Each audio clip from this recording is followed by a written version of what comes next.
Think about it for a minute. What would your life be like without the internet, indoor heating and cooling, and without a car to take you to a grocery store? Is that our future?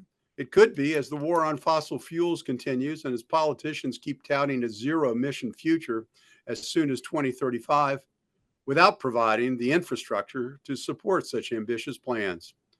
Several reports point out that the growth of artificial intelligence could absorb all of our current electric power generation, and the power centers are turning to fossil fuels to meet the short-term energy demands.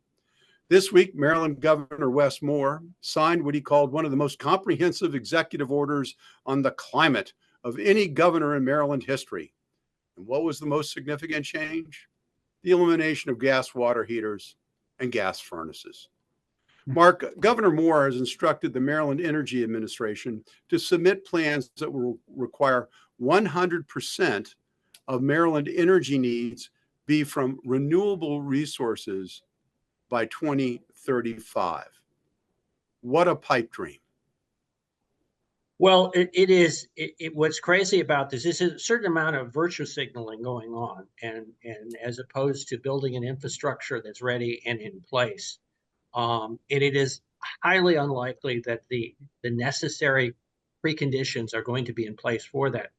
For example, under the infrastructure bill that was passed 3 years ago, there was a plan to build, to pay for with about $8 billion in money, charging stations. Fewer than 100 charging stations have been built with those funds. These changes take a long time.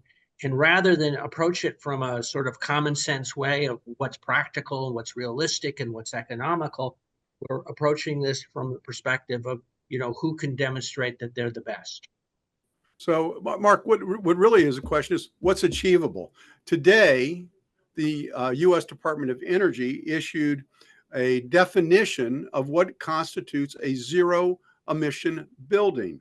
It means a building that achieves zero operational emissions from energy use must be energy efficient, free of on-site emissions from energy use, and powered solely from clean energy sources.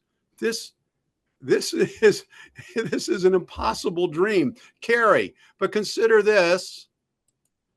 According to the U.S. Energy Administration, Maryland consumes 5 times more energy than it produces, and renewable energy, including both small-scale generating installations and large-scale generating facilities, provide only 12% of our total state electricity needs in the most recent year surveyed, 2022. Why are we going down this impossible road? Well, all I can say is there's 2 trajectories. One direction is our desires, our hope to be less reliant on fossil fuels and address the climate change. The other trajectory is how do we do that? How do we have where's the infrastructure going to come from? And the reality is we are relying on natural gas and fossil fuel electrical generation, and the industry basically is not prepared. I mean, if you want to change gas furnaces to electric furnaces and heat pumps, if you want to create electric vehicle charging stations, if you want to get rid of your lawnmower, you got to charge the electric lawnmowers. It requires power. Now, the industry's trying to meet that goal through energy management, but we're so far away from that, and the cost to the residents that's going to bring is just mind-boggling. Well, I mean, as implausible as this is, I want to shift gears to talk about electric vehicles, because one of the first things that Governor Moore did when he became governor was to rescind the order from his predecessor, Larry Hogan, regarding the link between California auto emission standards and Maryland emission standards for vehicles. And just the other day, Governor Glenn Youngkin announced that he is removing his state from participating in California's tougher automobile standards that will get even tougher at the end of the year. California requires zero emission vehicles to make up 22% of all new vehicle sales by the end of next year, or pay penalties. Nobody wants to buy these cars. Mark, what do you think about this? Well, one of the problems we've had with this is we have not had an honest discussion about making this particular change. This was sort of done in the backed into this way with a bill that was passed when Hogan's last year, but it was left the decision to basically regulators to decide to go forward with California. So we never really came forward and say, do you want to give up your auto? This is what it's going to cost. These are what the operating costs are going to be. Here's what's the availability. These decisions have basically been left to regulators and administrators.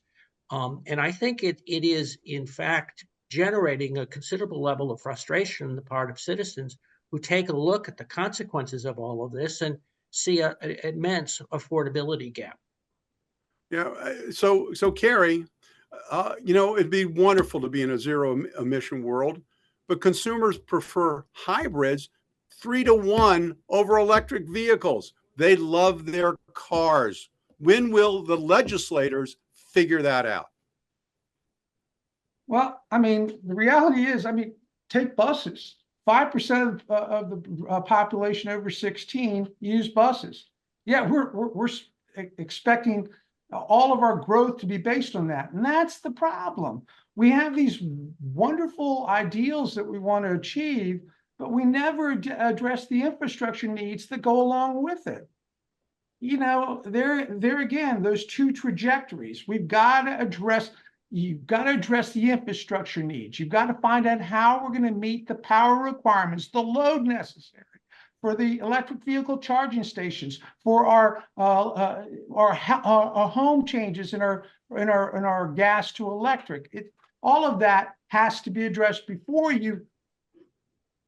We're just not doing it right. Well, I mean, I think these are all wonderful goals, but I think there needs to be some pushback from the population as to whether these are achievable goals for us going forward.